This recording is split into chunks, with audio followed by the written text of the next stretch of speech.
Okay, we are live in 5, 4, 3, 2. Bombshell tonight! Good evening. I'm head anchor Debbie Carter. And I'm co-anchor Susan Pullman. Tonight we'll be focusing on the connection of history and literature. We will be sending you live to one of our reporters to get the latest scoop. Take it away, Margaret. I'm here in East Windsor, Connecticut with the last living relative of Jonathan Edwards, Mary Fox. For those of you who don't know, Jonathan Edwards was the man behind Sinners in the Hands of an Angry God. Tell us a little bit about that, Mary. Yes, Sinners in the Hands of an Angry God for you first-time readers is like taking a trip to a different world, a different planet, a set of norms and values very alien to our own. Interesting. Yes, his sermon was the height of the Great Awakening period. I believe it truly conveyed Puritan beliefs. Only that day and age could stand such madness. Exactly. This era would not agree to this at all. Right, and I understand that Jonathan Edwards was not the only person with these extreme beliefs. Am I correct? On the dot, Margaret.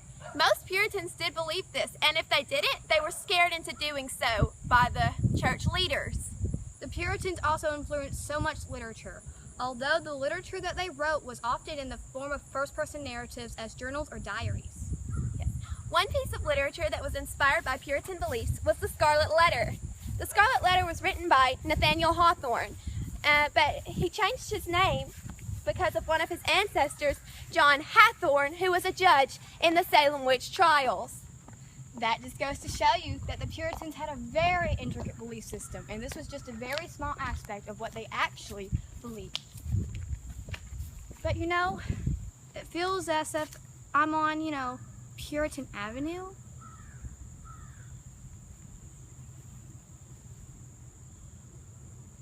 Back to you, Susan. Thanks, Margaret. Wow, so much information was just concluded in that interview.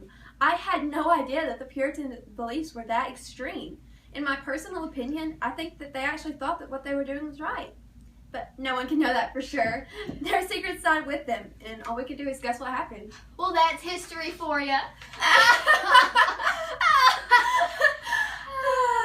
Oh, Susan. Anyway, do we have a treat for you? We have another guest speaker with us tonight. We're sending you live to Becky Waters.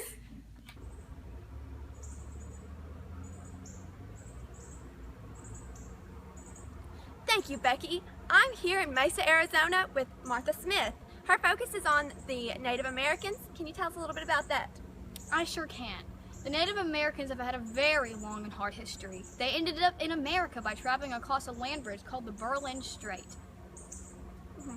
Even with their struggles, they were very close to nature, am I correct? Yes, you sure are.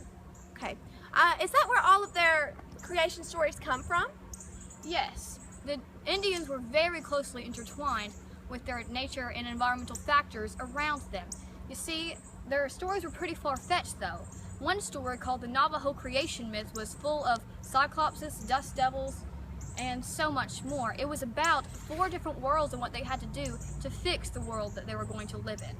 Did all of the Navajo creation myths, was it like all of the other creation stories, or was it set aside by some factor? Each story was different, containing to the different region that they were in at the time. You see, the different tribes had different stories.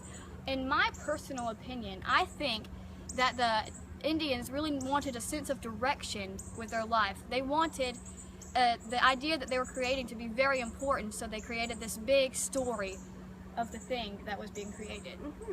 They wanted their ideas to be captured by these stories. Yes, exactly. Am I correct? Okay. Well, I agree 100%. I'm sending you back to Debbie at the main office. Thank you so much, Becky, for that wonderful interview. It's so amazing how the American Indians influenced literature just with the nature around them. All of their myths and stories contain the environmental factors. Like we said earlier, history does influence literature. Whatever is happening at the time, people write about it to express their feelings. It helps them express themselves and their ideas to others. For example, Thomas Paine. Thomas Paine wrote a pamphlet called Common Sense. This was the first piece of work written calling for freedom. To remain safe, Thomas signed this document, Common Sense. Without this pamphlet, the spark that ignited the American Revolution might have been postponed or permanently ended. As you can tell, American history and literature are very closely intertwined. I sure did learn a lot tonight, Debbie. Tell me about it. Oh, you're such a nut. Well, that's all for tonight, folks. Tune in next week to hear about more fabulous news. Well, I'm Debbie Carter, And I'm Susan Pullman. and we're signing off saying good news. And good night.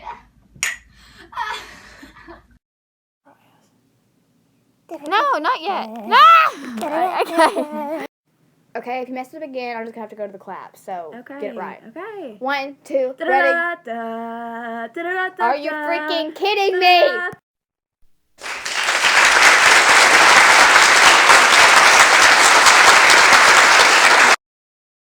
Our reporters to get the latest scoop. Take it away, Margaret. Thanks, Susan. You have to stop. Okay. What? Oh, you still go.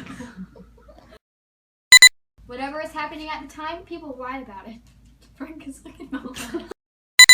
I'm head anchor Debbie Carter. And I'm co-host. This was the first piece of work written for freedom. To remain safe. Tell us when you start. I already started. Too late now.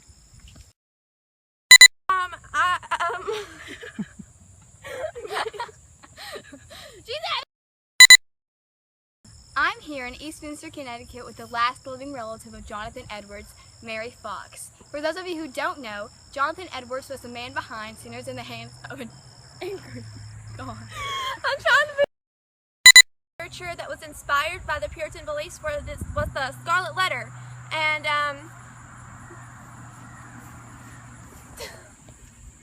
couldn't remember it. Let's just stop. I'm here in Eastminster, Connecticut with the last living relative of Jonathan Edwards, Mary Fox. For those of you who don't know, restart. The height of the Great Awakening period. For those of you who don't know about it, my ancestor wrote it.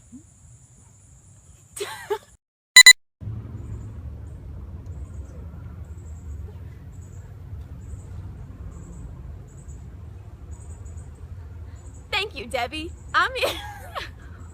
Did you do it again? No, why'd you make that face then? Because I almost did. Smith. Her And they kicked them out, basically. I'm here in Eastminster, Connecticut with the last living relative of Jonathan Edwards. Hey, Cam. No. For those of you who Yes. don't know, No. Jonathan No. Edwards was the Yeah. man No. behind No. I'm leaving. Sinners in- Goodbye.